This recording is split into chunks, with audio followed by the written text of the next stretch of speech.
Okay, nobody complains when you're trying to go to sleep and it's pouring rain outside, and we may have that scenario again tonight. I know, for folks up in Marion County, they're getting hit again. I mean, some areas in Marion County have picked up over a half a foot of rain, and now they're seeing more rain on top of that. So right now, let's go ahead and take a look at our first warning radar. We have another line of storms coming in off the Gulf of Mexico. I tell you, it's been a pretty active weather pattern here that is not only just producing heavy rain, but also gusty winds. So right now, here's a closer look at that line of storms that's actually pushing over western Marion County as we speak. So this is right now over places like Dunnellon. It is moving off to the east northeast. It's just east of Williston there. So this is pretty much going to impact most of western Marion County through about the 11 o'clock hour. And right now we're pinging winds of 40 miles per hour near Dunnellon. Earlier we're seeing some stronger wind gusts there in far northwestern Marion County, but we're also concerned about the rain on top of that. Rain rates well over an inch to 2 inches an hour there with that particular cell. Temperatures right now, though, pretty mild, low 70s here across the board, exception of Brevard County, where we didn't see nearly as much rain there, especially in southern Brevard County. Tomorrow morning, I'm expecting another round of showers to be moving in as you wake up tomorrow morning, especially in the Orlando metro by about 8 to 9 o'clock. By 7 o'clock, those showers and storms will be to the north, and we'll be waking up to, again, a mild start tomorrow morning with temperatures in the low 70s. Highs tomorrow will be a little warmer. We're going to see highs in the low 90s across the board tomorrow with that wind out of the southwest at 10 to 15 miles per hour.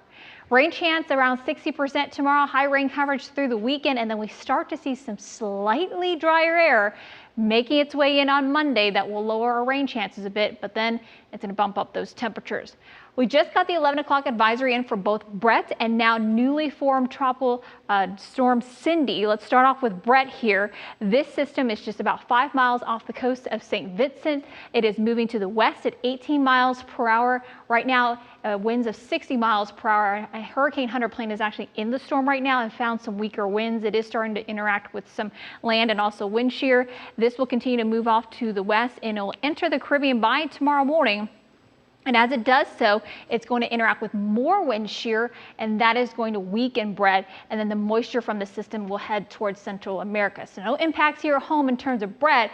Newly formed tropical storm Cindy now is getting a little bit better organized. So we just saw in the last couple hours that burst of convection there. You see it's gotten more organized, trying to get its center core involved there, and you can see it's moving off to the west at 40 miles per hour.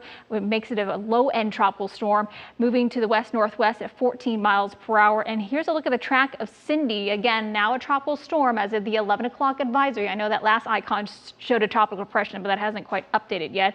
It will move off to the west-northwest, and it'll skirt just north of the Leeward Islands.